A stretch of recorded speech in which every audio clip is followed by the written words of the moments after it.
2 की कसौटी, अगर किसी अदद के इकाई के मुकाम पर 0, 2, 4, 6 या 8 इनमें से कोई हिस्सा आए तो वह अदद 2 से मुकम्मल तकसीम पजीर होता है।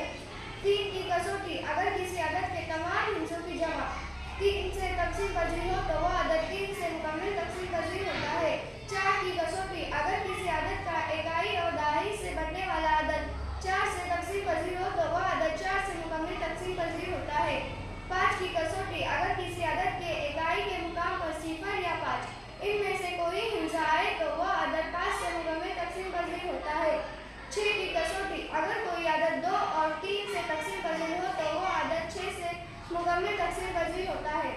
8 की कसौटी, अगर किसी अदद का इकाई, दहाई और सैकड़े से बनने वाला अदद 8 से तकसीम पजीर हो तो वह अदद 8 से मुकम्मल तकसीम पजीर होता है। 9 की कसौटी, अगर किसी अदद के तमाम हिस्सों की जमा 9 से तकसीम पजीर हो तो वह अदद 9 से मुकम्मल तकसीम पजीर होता है। 10 की कसौटी, अगर किसी अदद के इकाई के मुकाम पर 0 आए तो वह अदद 10 से मुकम्मल तकसीम पजीर होता है। 11 की कसौटी, अगर किसी अदद का एक छोड़कर एक हिस्से की